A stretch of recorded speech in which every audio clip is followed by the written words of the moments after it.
사회적으로 핫한 이슈를 키워드로 알아보는 핫키워드 시간입니다. 이민재 캐스터 안녕하세요. 안녕하세요.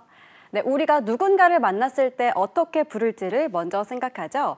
그만큼 호칭이 관계해주는 영향력이 크기 때문입니다. 그래서일까요? 최근 이른바 서열 파괴, 세대 혁신을 주장하는 기업들 사이에서 호칭 파괴 바람이 뜨겁습니다. 왜일까요? 핫키워드에서 짚어보겠습니다.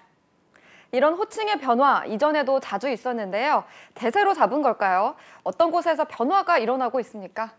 네, 삼성전자에서는 기존의 수평 호칭 제도를 운영 중이었지만 기존 직원에 한정돼 있었죠. 그런데 이번에 경연진과 임원까지 모두 직책이나 직급 대신 영어 이름, 이니셜을 사용하거나 한글 이름에 님을 붙이는 식으로 대폭 확대한 겁니다. 앞으로 경영진이 참석하는 타운홀 미팅이나 임원회의, 간담회, 메일과 메신저에서도 모두 이런 호칭을 쓰기로 했다고 합니다. 그러면 이재용 회장의 경우 재용님 이렇게 부르게 되나요? 네, 맞습니다. 이 회장의 경우 영어 이름인 제이 혹은 재용님으로 불리게 되는 거죠. 이미 한종희 삼성전자 부회장은 스스로 JH라는 호칭을 쓰면서 수평적 조직 문화 조성에 앞장서 왔고요.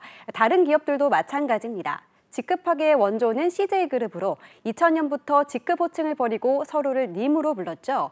지난해에는 더 파격적으로 사장과 부사장 등 임원 직급 6개를 경영 리더 하나로 통일했습니다. 또 어떤 기업에서 이런 호칭 파괴 바람이 뜨겁게 불고 있는 건가요? 네, SK는 사원 호칭을 매니저로 단순화했습니다. LG 경영연구원도 직급에 상관없이 전 직원을 님으로, 포스코 ICT는 프로로 통일했고요. 이미 이런 제도를 시행한 지가 꽤 돼서 어느 정도 안착해서 효과도 보고 있다고 합니다.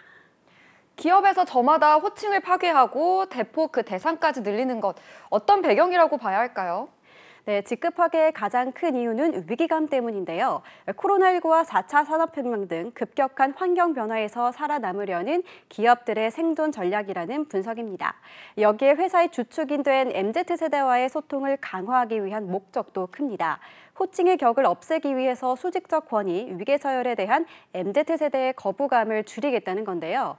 이렇게 되면 상명하복식 관료주의에서 벗어날 수 있는 데다 보고체계를 간소화해 업무 효율성도 높이는 데도 유리한 겁니다. 소통이 잘 된다는 건 그만큼 서로 의견 교환이 활발할 수 있고 창의적인 아이디어를 발굴하는 데도 긍정적입니다. 직급, 직책이 주는 심리적 부담감이 아무래도 줄어들기 때문일 텐데요.